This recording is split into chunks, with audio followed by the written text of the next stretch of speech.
Assalamualaikum warahmatullahi wabarakatuh. Di sini saya akan mencoba menjelaskan materi mengenai kedudukan titik. Sebelumnya, saya Lutfiatul Zuhriyah dari kelas 12 MIPA 3. Oke, kedudukan titik. Kedudukan titik ada dua macam. Yang pertama, ada kedudukan titik terhadap garis, dan yang kedua, ada kedudukan titik terhadap bidang. Coba ya kita lihat macam-macamnya. Yang pertama, ada titik pada garis. Yang kedua, ada titik di luar garis. Yang ketiga, ada titik pada bidang. Dan yang terakhir, ada titik di luar bidang. Oke, kita masuk materi yang pertama, yaitu kedudukan titik pada garis. Nih ya, garis bawahi pada garis. Nah, kita lihat di sini ada sebuah garis K. Garis K ya, garis K. Garis K. Dari sini sampai sini garis K. Nah, di antara garis K ini terdapat satu titik, yaitu titik A. Nah, titik A inilah yang dinamakan titik pada garis. Kenapa sih kok dinamakan titik pada garis? Karena titik A kedudukannya ada pada garis. Nih, ini kan di sini. Jadi tuh titik A ini tuh dilewati sama garis K. Jadi kan titik A kan ada di antara garis K. Karena garis sendiri kan kayak kumpulan titik-titik gitu kan. Jadi tuh kalau ada titik yang letaknya di antara garis, berarti titik itu namanya titik pada garis. Bisa di sini titiknya, bisa juga di sini, bisa di sini, di sini, di sini. Pokoknya yang dilewati garis berarti itu namanya titik pada garis. Oke ya, kita lanjut ke yang kedua. Kedudukan titik di luar garis. Nih ya, di luar garis. Tadi kan pada garis, kalau sekarang di luar garis. Nah, di sini ada garis H. Garis H ya, garis H. Kemudian di sampingnya ada titik C.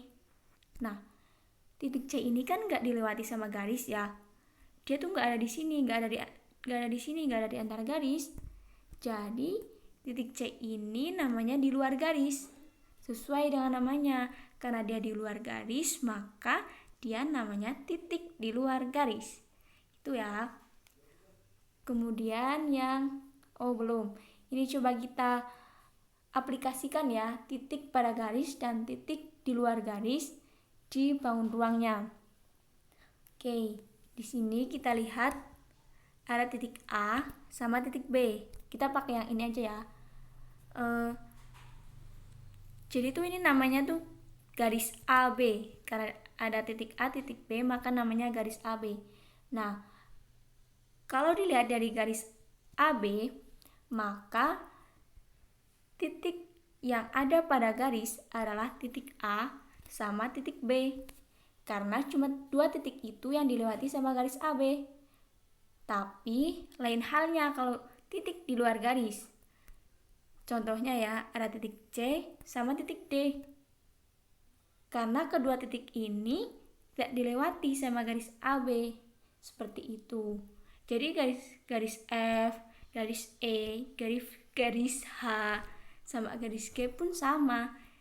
Dia adalah titik di luar garis karena tidak dilewati oleh garis AB atau tidak terletak di antara garis AB. Seperti itu. Oke, kita lanjut ya ke materi yang ketiga, yaitu kedudukan titik pada bidang. Ini pada ya, sama kayak yang pertama, tapi yang sekarang itu pada bidang. Kalau tadi kan pada garis. Oke, di sini ada garis beta. Garis beta ya. Garis beta. Garis bidang beta maksudnya, bidang beta. Terus di dalam bidang itu ada titik B di sini. Kan ini kan masih dalam bidang ya. Bidangnya kan gini kan. Ini bidang B, bidang beta. Bidang B terus ini di sini di dalam. Berarti namanya titik pada bidang.